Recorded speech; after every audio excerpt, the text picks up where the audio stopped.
हलचल भरे गांव के बाजार के बीच राजू काम की तलाश में है।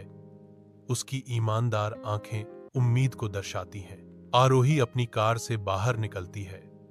उसकी उज्ज्वल उपस्थिति क्षण भर के लिए अराजकता को शांत कर देती है। उनकी आंखें भीड़ भाड़ वाली जगह में मिलती हैं और राजू उसे अभिवादन करता है। नमस्ते। कमरे में तनाव भर जाता है क्योंकि आरोही अपने पिता के सामने खड़ी है। हवा अनकहे संघर्ष से भरी हुई है। उसके पिता का चेहरा गुस्से से जल उठता है क्योंकि वह घोषणा करता है, तुम उस गरीब लड़के से नहीं मिल सकती। यह हमारे परिवार की प्रतिष्ठा के खिलाफ है। आरोही की आवाज विरोध से कांपती है। मैं राजू से प्यार करती हूं। वह एक अच्छा इंसान है। वर्षों बीत जाते हैं और राजू अब एक प्रतिष्ठित अधिकारी ट्रेन से उतरता है। उसकी वर्दी साफ है और उसका इरादा स्पष्ट है। आरोही इंतजार करती है। उसका दिल धड़क रहा है।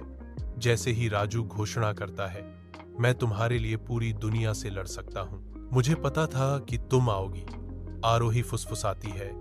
जैसे ही वे एक दूसरे से मिलते हैं, शुद्ध निश्चल आनंद के एक पल में गले मिलते हैं। झोपड़ी जैसे छोटे से घर में रमेश और उसकी छोटी बहन पूजा रहते थे।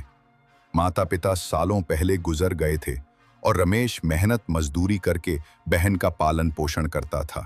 राखी का दिन आया, लेकिन पूजा के पास न नई साड़ी थी न मिठाई।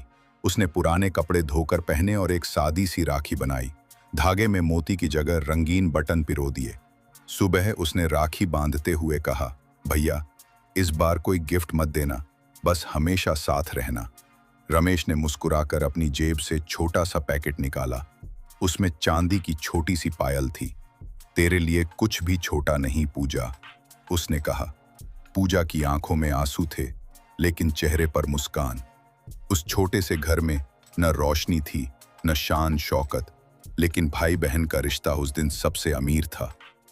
झोपड़ी जैसे छोटे से राजू एक गरीब लड़का था जो गांव के पास एक छोटी झोपड़ी में रहता था और रोज शहर में काम करने जाता था। वहीं उसकी मुलाकात हुई आरोही से, एक अमीर बाप की इकलौती बेटी, सुंदर, पढ़ी लिखी और समझदार। शुरुआत में सिर्फ नमस्ते तक बात होती थी। धीरे धीरे उनकी आंखों में एक दूसरे के लिए प्यार पनपने लगा। आरोही को राजू की सादगी और मेहनत पसंद थी और राजू को आरोही की इंसानियत। लेकिन जब आरोही के पिता को ये बात पता चली, उन्होंने उसे शहर भेज दिया और राजू को धमकी दी। राजू ने हार नहीं मानी। दिन रात मेहनत की, पढ़ाई की और एक दिन बड़ा ऑफिसर बन गया। सालों बाद जब वो गांव लौटा तो आरोही उसका इंतजार कर रही थी। इस बार कोई रोकने वाला नहीं था। प्यार ने सब दीवारें गिरा दी थी। सीख, सच्चा प्यार न अमीरी देखता है न गरीबी, वो बस दिल देखता है। राजू एक गरीब लड़का था। सुबह की रोशनी में मोहन अपने बंजर खेत में अकेला खड़ा है। उसके चेहरे पर निराशा छाई हुई है। उसकी पत्नी के शब्द उसके दिमाग में गूंजते हैं, बच्चों की शिक्षा के बारे में सोचो, कोई और काम ढूंढो। मोहन की आवाज फटी हुई है क्योंकि वह घोषणा करता है, पृथ्वी मेरा जीवन है। मोहन के घर के अंदर आशा जगमगाती है क्योंकि वह अपनी छिपी हुई जगह से आखिरी बीज निकालता है।